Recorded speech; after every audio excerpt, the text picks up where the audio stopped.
Welcome student, আমি নীলাঞ্জন কুন্ডু আর তোমরা দেখছো তোমাদের প্রিয় চ্যানেল এমটিসি অ্যান্ড ইন্সপিরেশন, যেখানে আমি যে কোনো কম্পিটিটিভ এক্সামের ম্যাথামেটিক্স এবং স্কুল বেসিস যে ম্যাথগুলো হয় সেগুলো নিয়ে আলোচনা করা হয়।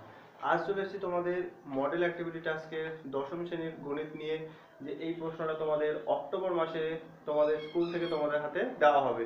এরকম একটা প্রশ্ন তোমাদের এসেছে।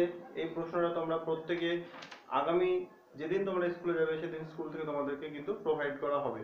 তো চলো সমাধান করে দেখি কি ধরনের প্রশ্ন এসেছে। তো দেখো, প্রথম যে প্রশ্নটা এসেছে যে এ প্রপোর্শনাল টু বি যদি হয়, প্রথম প্রশ্ন এসেছে এ প্রপোর্শনাল টু বি যদি হয়, তাহলে এখানে অপশন দিয়েছে A square proportional to B cube, A cube proportional to B square, A proportional to B cube এবং A square proportional to B square. তো সবসময় মাথায় রাখবে A proportional to B square, এটা বি এর মানে হচ্ছে এ সমান সমান হচ্ছে কে ইন্টু বি, তাই না? যেখানে কে নট ইকুয়াল টু জিরো এবং হচ্ছে একটি অশূন্য ভেদ ধ্রুবক, মানে কে নট ইকুয়াল টু জিরো ভেদ ধ্রুবক। এবারে দেখো, তুমি যদি এইদিকে পাওয়ার করো তাহলে এ স্কোয়ার সমান সমান হচ্ছে কে স্কোয়ার ইন্টু বি স্কোয়ার। এবার এই যে কে স্কোয়ার, এটা তো একটা আমাদের ধ্রুবক, তাহলে আমরা এখান থেকে কিন্তু বলতেই পারি যে এ স্কোয়ার প্রপোর্শনাল টু কি হবে আমাদের বি স্কোয়ার। অর্থাৎ একের প্রশ্নের অপশন যে ডি, সেই ডি এরটা কিন্তু সঠিক হবে। অর্থাৎ এ এবং বি যদি প্রপোর্শনাল হয়, তো বাম দিকে এর পাওয়ার এবং ডান দিকে বি এর পাওয়ার কিন্তু ইকুয়াল থাকবে। অতএব অপশন বি এরটা সঠিক হবে। তারপরে দুইয়ের অঙ্কটা বলেছে যে এ এবং বি একটা ব্যবসা শুরু করেছে। এ যখন 1000 টাকা দিয়ে 9 মাসের জন্য ব্যবসা করে, বি তখন 6 মাসের জন্য ব্যবসায় নিয়োজিত করে কিছু টাকা, কিন্তু কত টাকা বলেনি।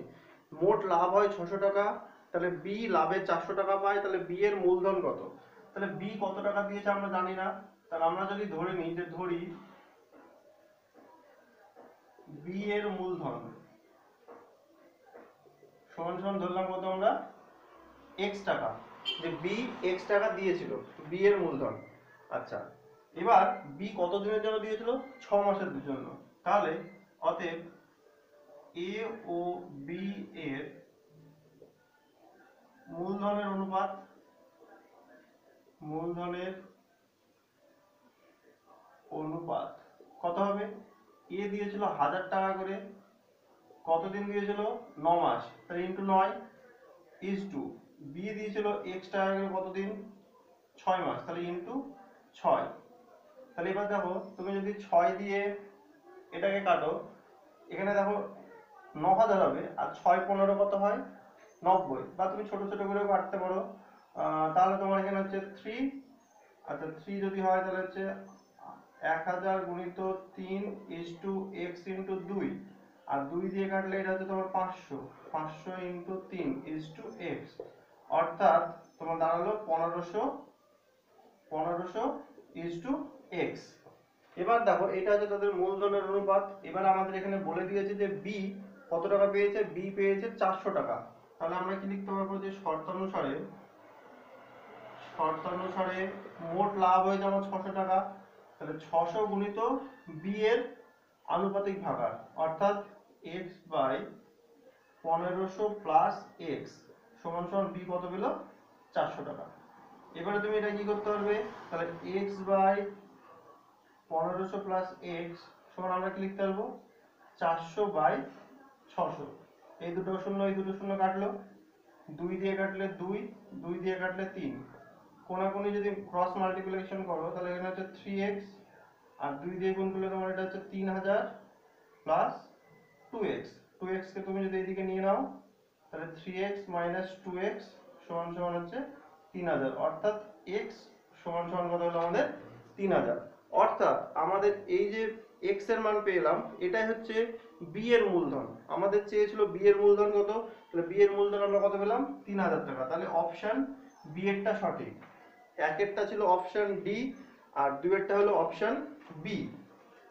আচ্ছা, এবারে চলে যাচ্ছি আমরা তার পরেরটায়। 3-এর অঙ্কটায় বলছে দেখো, যে দুটো বৃত্ত বলে দিয়েছে, দুটো বৃত্তের ব্যাসার্ধের মান বলে দিয়েছে। দেখো, একটা বলেছে 6 সেমি এবং আরেকটা বলেছে আমাদের কত? 4 সেমি। দুটো বৃত্ত বলে দিয়েছে, দুটো বৃত্তের ব্যাসার্ধ বলেছে 6 সেমি, 7 সেমি এবং 4 সেমি, এবং তারা বলেছে অন্তঃস্পর্শ করে। অন্তঃস্পর্শ মানে এই একটা বৃত্ত, তার ভেতরে আরেকটা বৃত্ত, এই কোন একটা বিন্দুতে অন্তঃস্পর্শ করেছে। এবার বড় বৃত্তটার ব্যাসার্ধ কত বলেছে? বড় বৃত্তের ব্যাসার্ধ বলেছে 7 সেমি।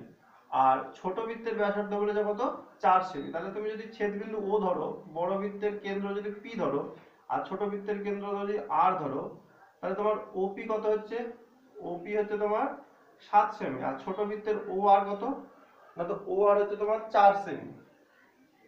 এবারে তোমাকে বলেছে তাহলে দুটো বৃত্তের কেন্দ্রের দূরত্ব কত। তাহলে দুটো বৃত্তের কেন্দ্র কি থাকলো পি আর, পি আর মানে কি 7 সেমি থেকে 4 সেমি বিয়োগফল, তার মানে কত 3 সেমি। সবসময় মাথার মধ্যে রাখবে দুটো বৃত্ত যদি পরস্পরকে বহিঃস্পর্শ করে তাহলে তাদের কেন্দ্রদ্বয়ের মধ্যে দূরত্ব তাদের ব্যাসার্ধের যোগফল হয়, আর অন্তঃস্পর্শ করলে তাদের ব্যাসার্ধের দৈর্ঘ্যের বিয়োগফল হবে। তারপর একটা বলেছে r/2। আচ্ছা অপশন তাহলে এটা ডি একটা সঠিক হলো, হ্যাঁ অপশন ডি। আচ্ছা 4 অঙ্কটা বলেছে r/2 একক দৈর্ঘ্যের ব্যাসার্ধ বিশিষ্ট নিরেট গোলকের আয়তন। তো গোলকের আয়তনের সূত্র যদি আমরা ফেলি যে নির্ণেয় আয়তন, ঠিক আছে, নির্ণেয় আয়তন, আমাদের আয়তনের সূত্র হচ্ছে 4/3 পাই আর কিউব। এবার এখানে আর মানে কি ব্যাসার্ধ আমরা জানতাম, এখানে ব্যাসার্ধ বলে দিয়েছে r/2, তাহলে আমরা কি লিখবো r/2 তার কিউব, এত ঘন একক। তাহলে দেখো ক্যালকুলেশন করলে কত দাঁড়াচ্ছে 4/3 পাই আর কিউব বাই 8। 4 দিয়ে যদি 8 কে কাটো তাহলে কত হচ্ছে 2, তাহলে হচ্ছে 1/6 পাই আর কিউব ঘন একক। অর্থাৎ আমাদের অপশন ডি এ দেখবে এই অপশনটা আছে, তাহলে এটাও আমাদের উত্তর বেরোলো কি অপশন ডি। তারপরে চলে এসছে আসো সত্য মিথ্যাতে। বলেছে দুটি সদৃশকোণী ত্রিভুজ সর্বদা সর্বসম। এই কথাটা সম্পূর্ণ ভুল। দুটো সদৃশকোণী ত্রিভুজ মানে দুটো ত্রিভুজের তিনটে কোণ আর একটা ত্রিভুজের তিনটে, মানে দুটো ত্রিভুজের তিনটে কোণ তিনটে কোণের সঙ্গে সমান। আর সর্বসম কথার অর্থ হচ্ছে একটা ত্রিভুজকে তুমি ঘুরিয়ে ফিরিয়ে যেভাবেই করো না কেন একটা ত্রিভুজের উপর আরেকটা ত্রিভুজ উপরিপাতিত হবে এবং সমান হয়ে যাবে। তো সর্বসম মানে সবকিছু সমান, কিন্তু দুটো ত্রিভুজ যদি সদৃশকোণী হয় তারা সর্বসম নাও হতে পারে, এই বিষয়টা মাথার মধ্যে রাখবে। আচ্ছা তার মানে প্রথম যে অপশনটা বলেছে দুটি সদৃশকোণী ত্রিভুজ সর্বদা সর্বসম, তাহলে 2 এর 1 একটা এটা আমাদের কি হবে মিথ্যা হবে, 2 এর 1 একটা হলো মিথ্যা। 2 এরটা বলেছে যে একটি লম্ববৃত্তাকার শঙ্কু, একটি লম্ববৃত্তাকার শঙ্কুর উচ্চতা। আচ্ছা একটা লম্ববৃত্তাকার শঙ্কু কিভাবে তৈরি হয়, একটা সমকোণী ত্রিভুজকে নিয়ে যদি আমরা রোটেট করি তবে আমরা কিন্তু এরকম একটা শঙ্কু পাই। এই শঙ্কুটার এটা এ বি সি যদি নাম দাও তাহলে বলতে শঙ্কুটির উচ্চতা, উচ্চতা মানে এই বাহুটা, শঙ্কুটির তির্যক উচ্চতা, তির্যক উচ্চতা মানে এই বাহুটা, এবং শঙ্কুটির ব্যাসার্ধ মানে হচ্ছে এইটা। বলছে এই তিনটে একটি সূক্ষ্মকোণী ত্রিভুজের বাহুত্রয়, কিন্তু এটা সম্পূর্ণ ভুল কথা। কারণ এই লম্ববৃত্তাকার শঙ্কুটা তৈরি হয় একটা সমকোণী ত্রিভুজকে তার যে উচ্চতা সেই উচ্চতাটাকে যদি তুমি ধরে একটা সমকোণী ত্রিভুজকে এভাবে ঘুরিয়ে দাও, ঘুরিয়ে দেওয়ার পর যে ত্রিমাত্রিক চিত্র তৈরি হবে সেটা হচ্ছে শঙ্কু। অর্থাৎ এই ত্রিভুজটা কিন্তু আমাদের কখনোই সূক্ষ্মকোণী ত্রিভুজ না, এই ত্রিভুজটা আমাদের কি ত্রিভুজ, এটা হচ্ছে সমকোণী ত্রিভুজ, সমকোণী ত্রিভুজ। আমাদের অপশনে বলেছে এটা হচ্ছে সূক্ষ্মকোণী ত্রিভুজের বাহুত্রয়, তাহলে এটা কি মিথ্যা হলো, তাহলে দুইয়েরটাও কি হবে আমাদের মিথ্যা। আচ্ছা তিনেরটা আমাদের কি বলছে দেখো, তিনেরটা বলছে একটি অংশীদারি ব্যবসায় প্রীতম, নীরজা এবং তথা তাদের মূলধনের অনুপাত বলে দিয়েছে 1/2:1/3:1/4, তাহলে তাদের লাভের অনুপাত হবে 3:4:6। এবারে আমরা কি জানি সমান সময়ের ব্যবধানে যদি কোনো মূলধন আমরা ব্যবসায় নিয়োজিত করি তাহলে তার যে লভ্যাংশ পাবো সেই লভ্যাংশের অনুপাত তার যে মূলধন তোমরা দিচ্ছ প্রথমে সেই মূলধনের অনুপাত এবং তার লভ্যাংশের অনুপাত কি হবে সমান হবে। কিন্তু এখানে কি হচ্ছে মূলধনের অনুপাতও দেওয়া আছে লভ্যাংশের অনুপাতও দেওয়া আছে, তাহলে তোমরা কি করবে যে কোনো একটাকে আরেকটার মাধ্যমে প্রকাশ করতে পারছো কি দেখতে হবে, মানে মূলধনের অনুপাত থেকে ছোট করে দেখতে হবে সেটা লভ্যাংশের অনুপাতের সঙ্গে যদি সমান হয়ে যায় তাহলে সেটা হবে সত্য, না হলে হয়ে যাবে কি মিথ্যা। তাহলে তাদের যে তিনজনের মূলধনের অনুপাত দেওয়া আছে, হ্যাঁ সেই মূলধনের অনুপাতটা আমরা যদি লিখে নিই যে মূলধনের অনুপাত দেওয়া আছে আমাদের 1/2:1/3:1/4। এই ধরনের যে ভগ্নাংশের অনুপাত সেগুলো সমাধান করার নিয়ম হচ্ছে কি, আমাদের যে হর আছে সেই হরের লসাগু বের করতে হবে। তাহলে 2, 3 আর 4-এর লসাগু হচ্ছে কি 12। তাহলে প্রত্যেকটা পদের সঙ্গে, অনুপাতের প্রত্যেকটা পদের সঙ্গে কি করব, 12 গুণ করব। তাহলে দেখো 1/2 গুণিত 12 ইজ টু 1/3 গুণিত 12 ইজ টু 1/4 গুণিত 12। এটা করলে তুমি এখানে কত পাবে, 6, এখানে 4 আর এখানে পাবে 3। তাহলে তাদের মূলধনের অনুপাত কত হলো, 6:4:3। তাহলে তাদের লভ্যাংশের অনুপাতও কিন্তু 6:4:3 হওয়ার কথা, কিন্তু তাদের অনুপাত বলেছে কত, 3:4:6, মানে উল্টোটা বলেছে। তো যেহেতু উল্টো বলেছে সেই কারণে কিন্তু এটাও কি হলো, মিথ্যা হলো। তাহলে আমরা কি লিখবো, যে প্রদত্ত বিবৃতিটি মিথ্যা। তাহলে পরপর তিনটে কিন্তু আমরা মিথ্যাই পেলাম। আচ্ছা, 4-এর যে অঙ্কটা, 4-এর অঙ্কটাই বলছে যে, 4-এর অঙ্কটাই বলছে দেখো a proportional to 1/b এবং b proportional to 1/c যদি হয়, তাহলে a proportional to 1/c হবে কি হবে না সেটা তোমাকে কিন্তু এখানে দেখাতে বলেছে। তাহলে দেখো কি বলছে, a proportional to 1/b, তাহলে a proportional to 1/b দেওয়া আছে এবং দেওয়া আছে কি b proportional to 1/c। আমরা কি জানি, ভেদ চিহ্ন তুললে একটা ধ্রুবক পাবো। তাহলে আমরা কি লিখবো, a সমান সমান k1/b, আর এখানে লিখবো b সমান সমান k2/c। এবার যেহেতু আমাদের প্রশ্নতে a এবং c এর সঙ্গে সম্পর্ক, সেই জন্য আমরা b টাকে তাড়িয়ে দেবো। তাহলে এই b এর মানটা তুমি এখানে বসিয়ে দাও। তাহলে কি পাবে, না তো k1/k2/c। এটা যদি উল্টে যায় তাহলে কত হবে, k1/k2 ইন্টু c। অর্থাৎ এখান থেকে আমরা বলতে পারবো a প্রপোর্শনাল টু c। তাহলে a এর সঙ্গে c কি ভেদে আছে, সরল ভেদে আছে, কিন্তু আমাদের এখানে অপশনে দেওয়া আছে ব্যস্ত ভেদে আছে। তাহলে কি হলো, এটাও কিন্তু আমাদের মিথ্যাই হলো। তাহলে পরপর চারটে মিথ্যা গেল। আচ্ছা, 3-এর 1-এর যে প্রশ্ন শূন্যস্থান পূরণ, এখানে বলছে একটি নিরেট গোলকের ব্যাসার্ধের দৈর্ঘ্য দ্বিগুণ করলে গোলকটির বক্রতলের ক্ষেত্রফল কত হবে। দেখো,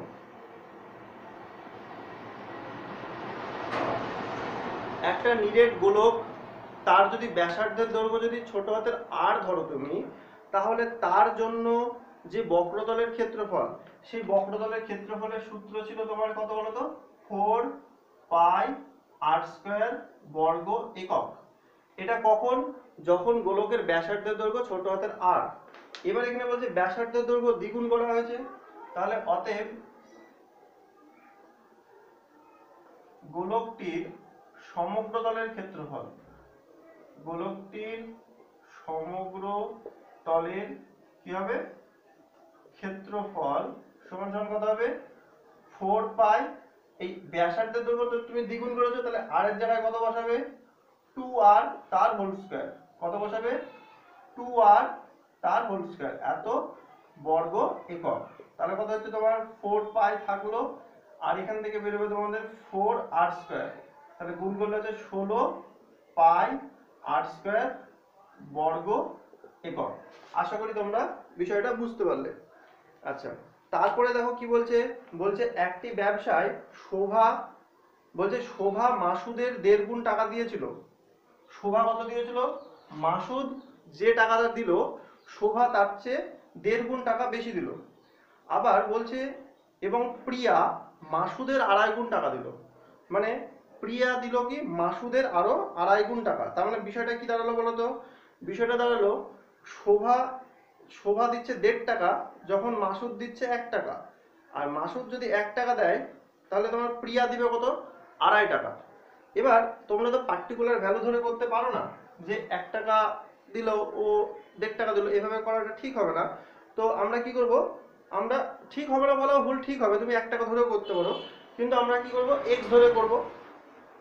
এক্স ধরে কেমন করব, যে ধরে নাও তুমি তোমাদের মাসুদকে নিয়ে সমস্যা, ধরে নাও মাসুদ কত টাকা দিল, এক্স টাকা দিল, তাই না।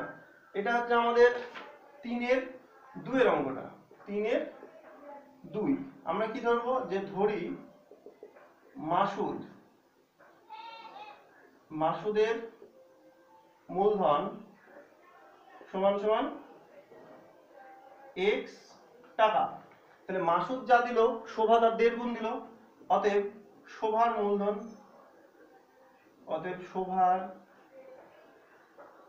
কত হবে x গুণিত 1.5 মানে কত, 1.5 মানে 3/2, 3/2 টাকা, তার মানে 3x/2 টাকা। অতএব প্রিয়ার মূলধন কত হবে, অতএব প্রিয়ার মূলধন কত হবে 2.5 গুণ, তাহলে x ইন্টু 2.5 মানে কত, 2 পূর্ণ 1/2, তার মানে কত হচ্ছে 5/2 টাকা, তার মানে কত হচ্ছে 5x/2 টাকা।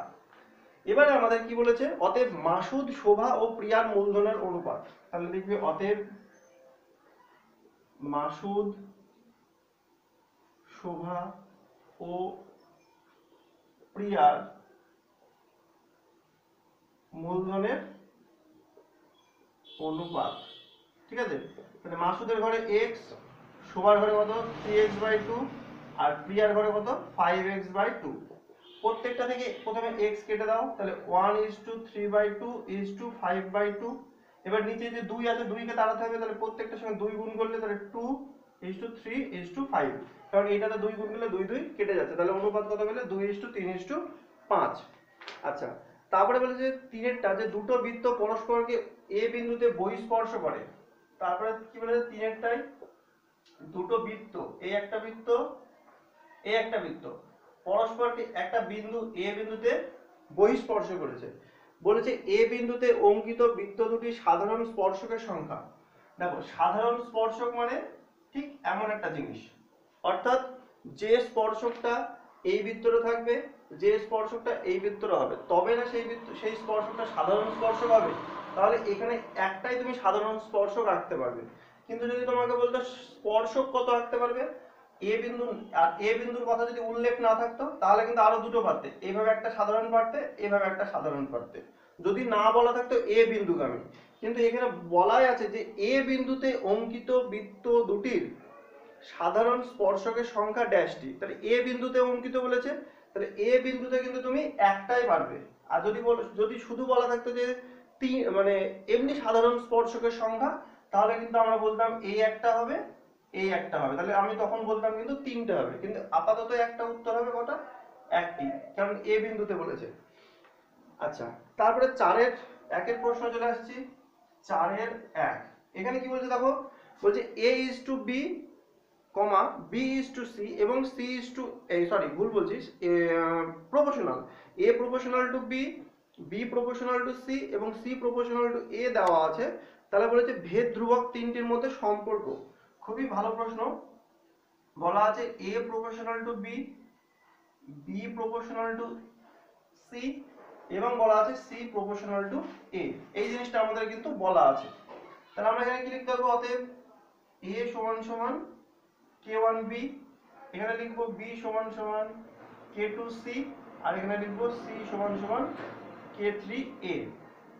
তাহলে বা a/b সমান কত হবে k1, বা b/c সমান সমান হবে k2, আর c/a সমান সমান হবে k3। আচ্ছা, এই যে আমরা এখানে k1 k2 k3 নিলাম, ঠিক আছে, এই যে আমরা k1 k2 k3 আমরা নিয়ে নিলাম, তোমরা কি করবে, তোমরা এই পাশে একটা ব্র্যাকেট দিয়ে লিখবে যে যেখানে k1, k2, k3 হলো অশূন্য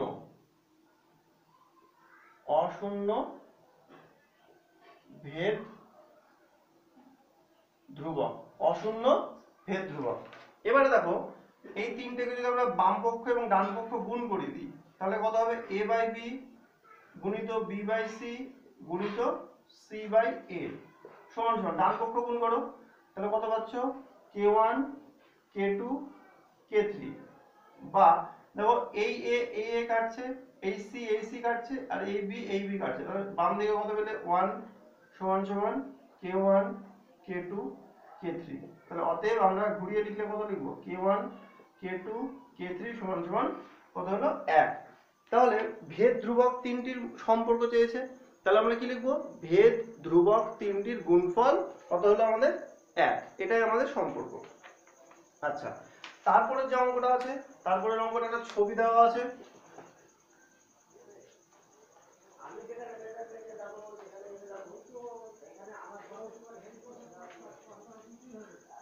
তারপরে যে অঙ্কটা আছে দেখো, একটা সুন্দর ছবি তোমাদের আঁকানো আছে, আমি চেষ্টা করছি একটু আঁকানো।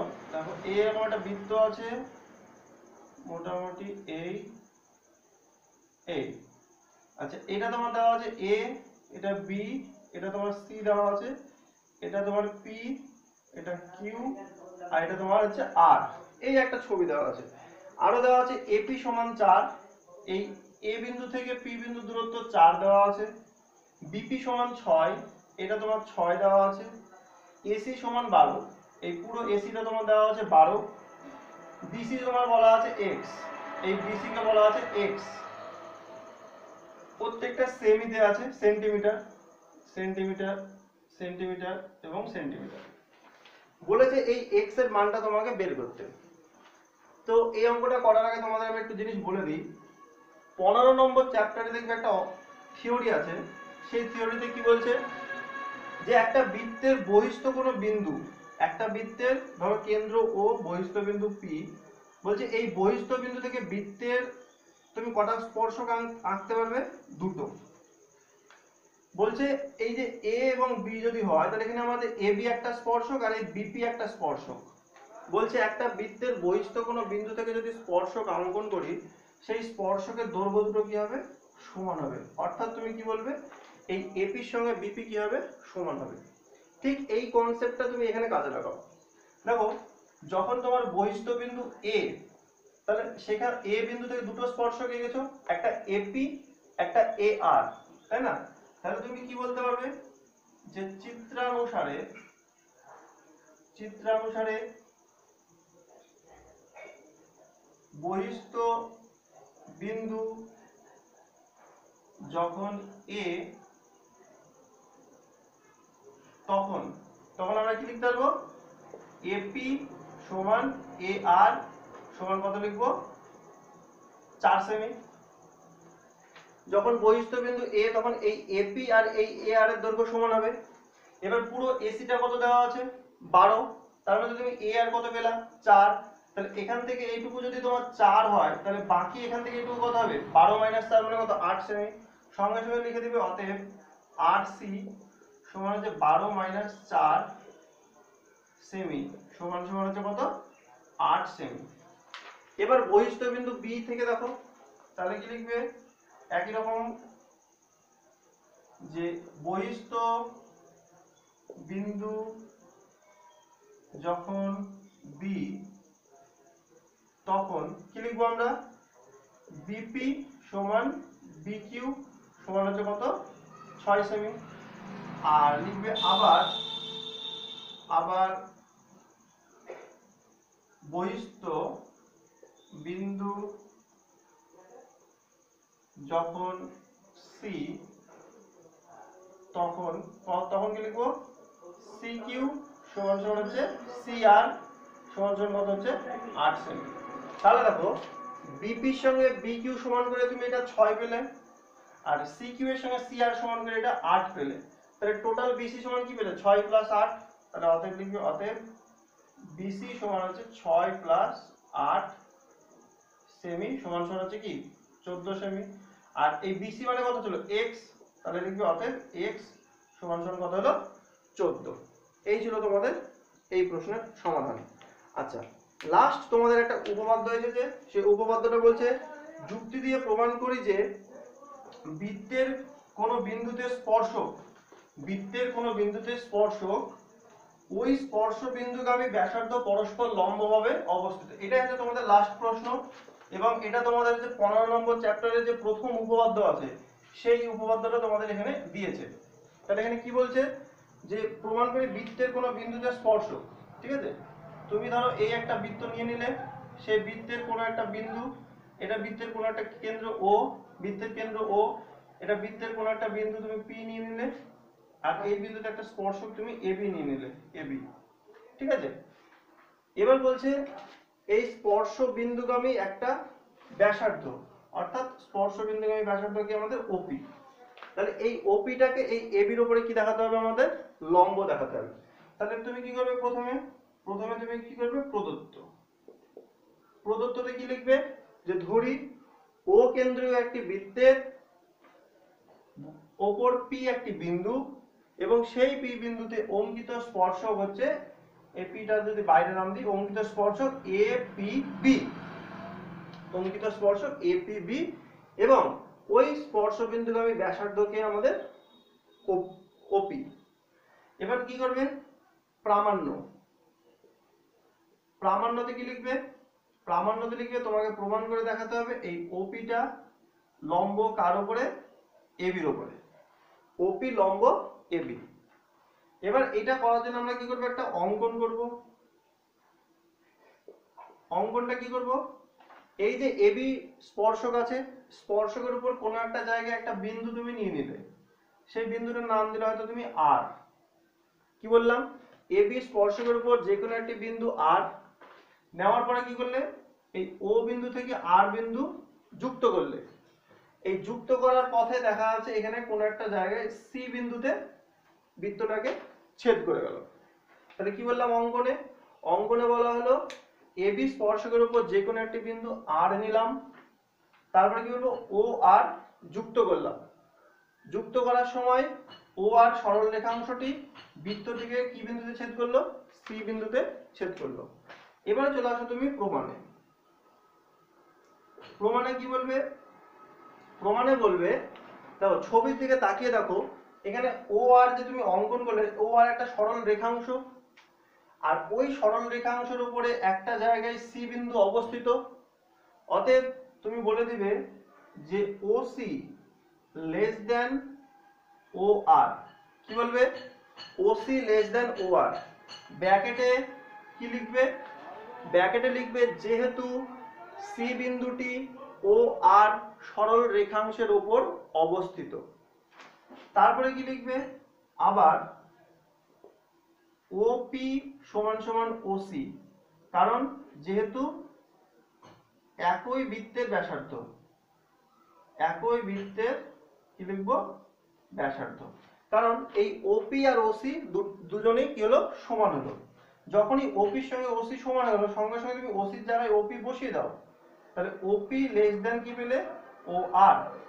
অর্থাৎ এই ওপির দৈর্ঘ্যটা ও আর এর থেকে ছোট। ক্লাস 8 আমরা একটা উপপাদ্য শিখেছিলাম, সেখানে বলেছিল যে একটা সরল রেখার বহিস্থ কোনো বিন্দু থেকে যদি সেই সরল রেখার মধ্যে তুমি দূরত্ব অঙ্কন করো, এরকম ভাবে অনেক দূরত্ব পাবে। একটা সরল রেখার উপর অসংখ্য বিন্দু, প্রত্যেকটা বিন্দুর মধ্যে যদি তুমি দূরত্ব নাও, সবচেয়ে ক্ষুদ্রতম যে দূরত্বটা পাবে, সেই ক্ষুদ্রতম দূরত্বটা কি হবে, এই সরল রেখার উপর কি হবে, তোমার লম্ব হবে। এবার দেখো এখানে যে আর বিন্দুটা তুমি নিয়েছিলে, সেই আর বিন্দুটা কিন্তু যে কোনো একটা বিন্দু, সেটা এই এবি সরলরেখার উপর একটা অজানা জায়গায় অবস্থান করছে। তাহলে সেই অজানা বিন্দুর থেকে কেন্দ্রের যে যোগফল, সেই অজানা দূরত্বটা কি বললো, এই ওপি অর্থাৎ বৃত্তের ব্যাসার্ধের থেকেও কি হলো, বড়। তার মানে আমরা বলতেই পারি যে এই ক্ষুদ্রতম দূরত্ব, এই কনসেপ্ট থেকে এই ক্ষুদ্রতম দূরত্বটা আমাদের হলো কি, এই এবির উপরে কি লম্ব। তাহলে এখানে কি করবে, এখানে একটু ভাষা দিয়ে লিখে দিবে। ভাষা দিয়ে কি লিখবে, যে ও কেন্দ্রীয় বৃত্তের ও থেকে এবি স্পর্শকের উপর যে কোনো একটি বিন্দু আর নেওয়া হয়েছিল, এবং আমরা প্রমাণ করে দেখাতে পারলাম যে ওই বিন্দুর দূরত্ব ওপির দূরত্ব থেকে বেশি। অর্থাৎ বলে কি লিখবে, অর্থাৎ ওপি লম্ব এবি। এটাই হলো তোমার প্রমাণ। তো আশা করি ভিডিওটা তোমাদের একটু হলেও উপকারে লাগবে এবং প্রত্যেকটা অঙ্ক তোমরা খুব সুন্দরভাবে বুঝতে পেরেছো, এবং তোমরা এই অঙ্কগুলো সুন্দরভাবে খাতায় করে তোমাদের যে বিদ্যালয়, সেই বিদ্যালয়ে তোমরা জমা করবে। এবং তার থেকেও আমার বড় উদ্দেশ্য যে প্রত্যেকটা প্রশ্ন নিয়ে তোমাদেরকে কিন্তু এখানে আলোচনা করা হলো। এরপরে আমার ইচ্ছা আছে তোমাদের যে বিভিন্ন টেস্ট পেপার বেরোচ্ছে, সেখান থেকে কিছু কিছু কোশ্চেন আমি আলোচনা করার ইচ্ছা আছে। তো চ্যানেলের সঙ্গে যুক্ত থাকবে, আর বিভিন্ন কম্পিটিটিভ এক্সামের ওপরেও ক্লাস টুকটাক নেওয়া হচ্ছে, তো সেগুলোও তোমরা দেখতে পারো বা অন্যদের সঙ্গে শেয়ার করতে পারো। তো সকলেই ভালো থাকবে, ধন্যবাদ।